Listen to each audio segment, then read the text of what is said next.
Friends नमस्कार आपण माननकु मोर channel Indian flavour को बहुत बहुत स्वागत जनाउछि।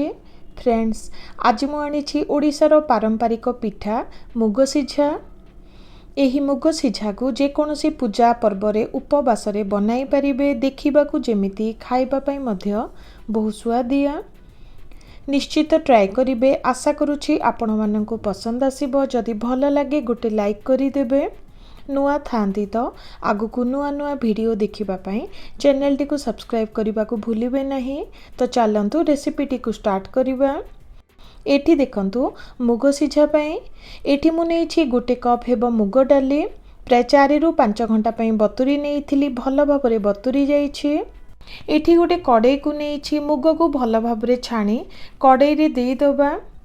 अधिका पानी ऐड करिवार किछि दरकार नुहे। मुगटी सिझिबा पई एठी मु गोटे ग्लास हेबो पानी को देइछि। पानी को देला परे प्राय 10 रु 15 मिनिट पई लो रु मीडियम हीट रे सिझाई नबा। देखंतु कवर करि नेली। एबे प्राय 10 रु 15 मिनिट पई सिझाई नबा।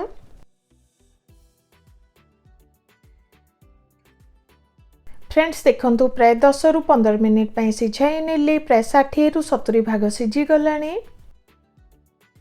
एठी देखंतु किछि नडिया को काटी नेछि ताकु देई दबा।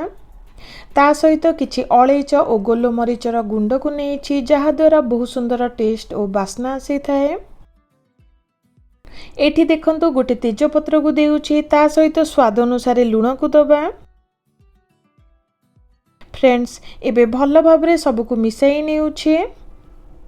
एठी देखंतु प्राय 4 रु 5 स्पून हेबो खीर को नेछि ताकु मध्य देई दबा जहा द्वारा बहुत सुंदर टेस्ट आसी थाए। एबे भल भाबरे सब को मिसाई नेउछि। भल भाबरे मिसाई पुणी थरे 4 रु 5 मिनिट पई रांधी नबा।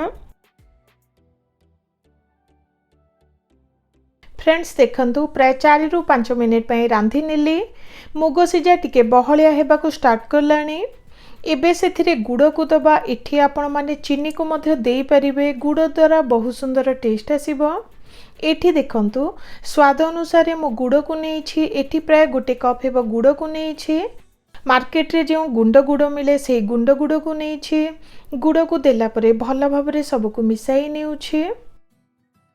भल भाबरे मिसाई नेछि। पुणी थरे 2 रु 3 मिनिट पई रांधी नबा। देखंतु एबे कवर करि नेउछि। कवर करि नै प्राय 2 रु 3 मिनिट पई रांधी नबा।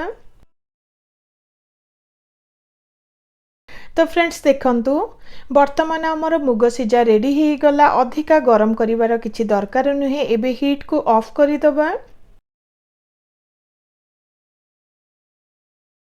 किछि समय ठंडा हला परे देखंतु मुग सिझाटी खाइबा पई रेडी ही गला। देखंतु देखिबाकू जेमिति खाइबा पई मध्य बहुत सुआदिया।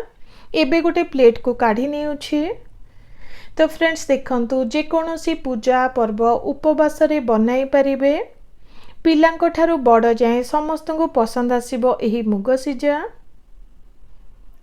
आशा करूछि आजिर ही रेसिपी भल लागिथिबो। जदि भल लगे गोटे लाइक करि देबे। नुआ थांती तो आगु को नुआ नुआ वीडियो पाई चैनल टी को सब्सक्राइब करबा को भूलिबे नहीं। रहुछि नमस्कार।